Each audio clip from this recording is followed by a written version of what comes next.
arrived at the press conference room.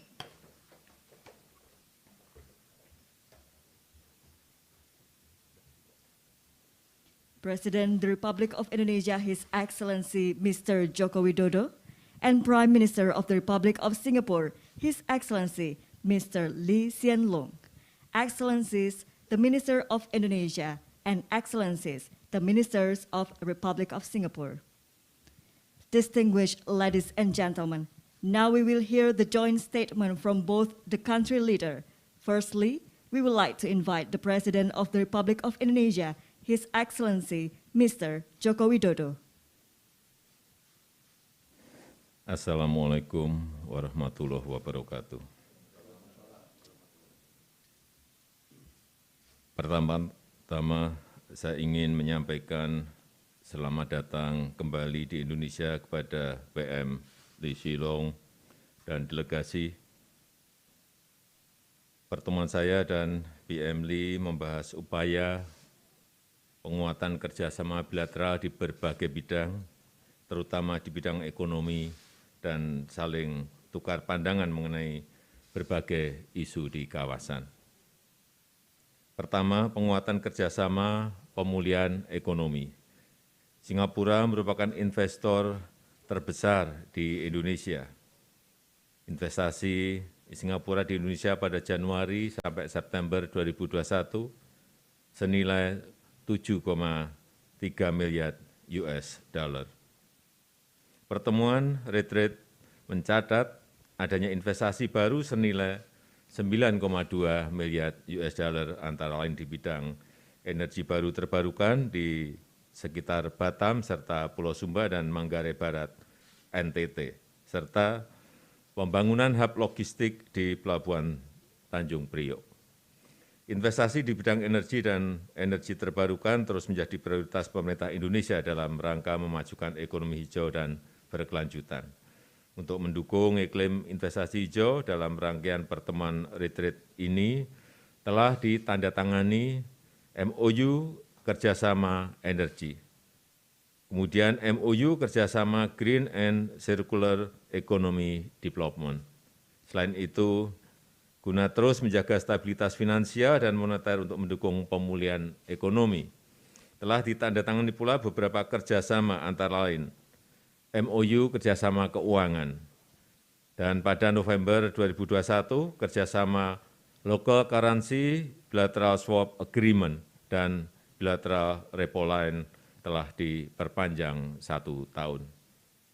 Saya juga berharap agar MOU antara Bank Sentral terkait inovasi pembayaran, anti pencucian uang, dan pencegahan pendanaan terorisme dapat segera ditandatangani.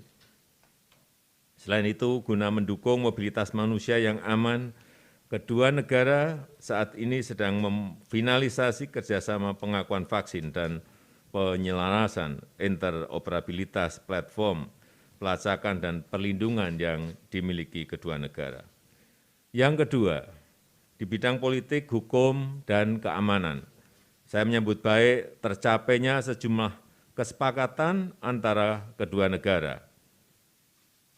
Exchange of letters antara Menteri Koordinator Bidang Maritim dan Investasi Republik Indonesia dan Menteri Koordinasi untuk Keamanan Nasional Singapura. Kemudian perjanjian ekstradisi. Kemudian persetujuan Flight Information Region, FIR, dan pernyataan bersama Menteri Pertahanan kedua negara tentang komitmen untuk memberlakukan perjanjian kerjasama pertahanan. Untuk perjanjian ekstradisi dalam perjanjian yang baru ini, masa retroaktif diperpanjang dari semula 15 tahun menjadi 18 tahun sesuai dengan pasal 78 KUHP. Sementara dengan penandatanganan perjanjian FIR, maka ruang lingkup FIR Jakarta akan melingkupi seluruh wilayah udara teritorial Indonesia, terutama di perarian sekitar Kepulauan Riau dan Kepulauan Natuna. Ke depan diharapkan kerjasama penegakan hukum, keselamatan penerbangan, dan pertahanan keamanan kedua negara dapat terus diperkuat berdasarkan prinsip saling menguntungkan. Kemudian yang ketiga, kerjasama pendidikan dan pengembangan sumber daya manusia. Kerjasama di bidang SDM ini telah menjadi komitmen kedua negara sejak beberapa tahun yang lalu. Untuk tahun 2022 akan dilakukan pelatihan SDM antara Singapura dan pemerintah Provinsi Kepulauan Riau untuk penguatan kapasitas di bidang food industry 4.0 dan supply chains. Kerjasama seperti ini dapat dikembangkan lebih lanjut di berbagai daerah. Untuk skala lebih besar, saya menyambut baik rencana penandatanganan MOU on Human Capital Partnership Arrangement. MOU ini akan memperkuat kerjasama riset dan penguatan kelembagaan dan pertukaran mahasiswa dalam rangka memperkokoh konsep kampus merdeka di Indonesia. Terakhir, PM Lee dan saya juga melakukan tukar pandangan mengenai beberapa isu kawasan. Indonesia dan Singapura memiliki kesamaan pandangan mengenai pentingnya memperkuat kesatuan, cara kerja dan kelembagaan ASEAN agar ASEAN siap menghadapi berbagai tantangan di masa depan. Mengenai Myanmar, kita sangat prihatin melihat perkembangan situasi di Myanmar. Indonesia dan Singapura memiliki pandangan yang sama mengenai pentingnya pelaksanaan 5-point consensus. Konsensus ini merupakan keputusan ASEAN pada tingkat tinggi dan harus dihormati oleh semua. Kita juga sepakat bahwa keselamatan dan kesejahteraan rakyat Myanmar terus menjadi perhatian utama. Oleh karena itu, bantuan kemanusiaan perlu terus didorong dan diberikan tanpa diskriminasi. Saya juga menyampaikan mengenai pentingnya penguatan kelembagaan ASEAN agar ASEAN lebih tangguh dan mampu merespon berbagai tantangan baru di masa mendatang. Sekali lagi, terima kasih PM Lee atas pertemuan yang sangat konstruktif ini. Dan sekarang dengan hormat saya mengundang Yang Mulia Perdana Menteri Singapura untuk menyampaikan pandangannya. Saya persilakan. Terima kasih. Your Excellency President Joko Widodo, Ministers, ladies and gentlemen. I'd like to thank President Jokowi for his very warm hospitality to me and my delegation. BINTAN is an apt venue for the Singapore-Indonesia Leaders Retreat, given the strong economic and people-to-people links between Singapore and the Riau Islands province of KEPRI. This is my 5th Leaders Retreat with President Jokowi. Our last one was held in Singapore in 2019. Typically, we hold the Leaders Retreat annually, but the pandemic disrupted our plans. Notwithstanding, the President and I have kept in touch regularly. Most recently, we met in October in Rome while attending the G20 summit. But it is still important for us to resume the Leaders Retreat because it is a key platform to discuss and make progress on our bilateral agenda. I'm therefore most grateful to the President and his officials for making these excellent arrangements to host my delegations and me. Today, our bilateral relations take a major step forward. I'm very happy that the President and I have just witnessed the signing of a balanced set of agreements that addresses 3 long-standing bilateral issues between Singapore and Indonesia: the flight information region, the defense cooperation, and the extradition of fugitives. These 3 issues are important to our 2 countries. They've been on our bilateral agenda for several decades. We've worked together and discussed them many times before. At our previous Leaders Retreat, President Jokowi and I decided that it was time to decisively settle these long-standing bilateral issues. We endorsed a framework which would address the needs and interests of both sides. We tasked Coordinating Minister Pak Luhut Panjaitan and Senior Minister and Coordinating Minister Teo Hsien to follow up with detailed negotiations. I'm very glad that we have now achieved what we set out to do. Our 2 sides have reached agreement on these long-standing bilateral matters. When implemented, the FIR agreement will meet the civil aviation needs of both countries and uphold the safety and efficiency of air traffic in a manner consistent with ICAO rules. The Defense Cooperation Agreement will strengthen cooperation between our armed forces and advance our defense relations. The extradition treaty will enhance cooperation in combating crime and send a clear, positive signal to investors. In addition, we exchanged letters to agree that these three agreements will enter into force simultaneously. What remains will be for both countries to complete our domestic processes to ratify and bring the set of agreements into force. The conclusion of these agreements demonstrates the strength and maturity of Singapore-Indonesia relations. These agreements take into account both parties' interests, represent a good balance of benefits, and are durable agreements for the long haul, designed to last for at least a generation, and create a solid foundation to move bilateral relations forward with confidence and trust. I thank President Jokowi for his leadership and vision, which have brought about this very positive outcome. I also thank Pak Luhut, SMTO, and the officials on both sides for their tireless work and their shared determination to make progress on these long-standing bilateral issues. I encourage the ministers and officials to maintain close cooperation and coordination and implement the agreements expeditiously.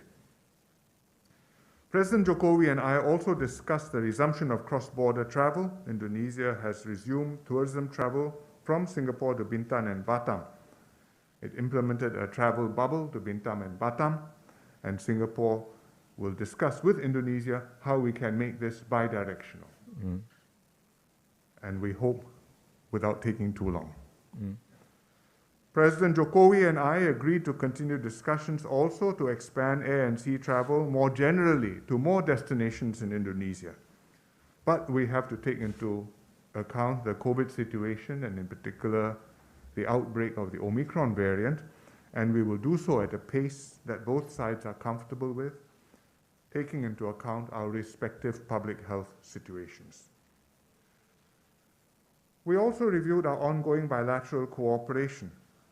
As the President noted, Singapore has consistently been Indonesia's top foreign investor since 2014, and despite the pandemic, our investments have grown. At the last leaders' retreat, we signed a bilateral investment treaty which has entered into force. This will build investor confidence and contribute to economic growth and jobs growth. And the Kendal Industrial Park, which President and I jointly opened at our 2016 retreat, is doing well. It has attracted $1.6 billion in investments and will create many thousands of jobs. Our finance ministries and central banks are also strengthening institutional linkages to deepen financial cooperation. And Singapore and Indonesia are at the same time, besides these existing areas, also exploring new areas of collaboration, such as sustainability, the green economy, the digital economy, and human capital development. And I'm happy that our officials are already meeting to discuss cooperation on sustainability. We have formalized cooperation on green and circular economy development, on energy cooperation and exchanges between our students and educators. We also discussed regional developments, in particular Myanmar, where the situation remains serious. We noted that no significant progress has been made implementing ASEAN's 5-point consensus since it was adopted in Jakarta in April last year.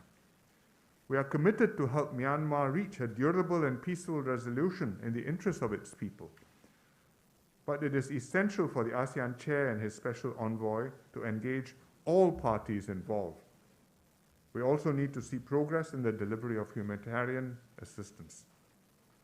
Singapore will continue to work with the ASEAN chair Cambodia and the next chair, which is Indonesia, and as well as other ASEAN member states on the full implementation of the 5-point consensus and other relevant decisions. I also thank President Jokowi for inviting Singapore to this year's G20 meetings. We look forward to supporting Indonesia's G20 chairmanship and making it a success. We are very grateful that Jokowi has hosted a successful and fruitful leaders' retreat. It shows that our bilateral relationship is in good working order. Our two countries are able to work together in challenging circumstances and resolve long-standing issues in an open and constructive manner. I'm confident that we will build on these strong foundations and develop new areas of collaborations to benefit future generations. And look forward to working closely with the President to take our bilateral relations to greater heights. Terima kasih.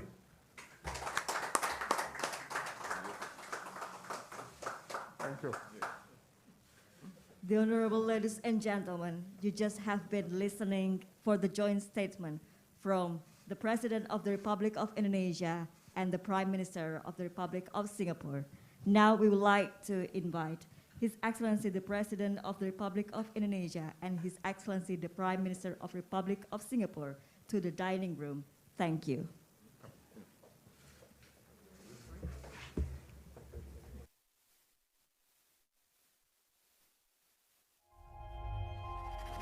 Tidak euforia yang berlebihan. Kita semuanya harus percepat proses vaksinasi ini dan tetap taat terhadap protokol kesehatan, terutama memakai masker.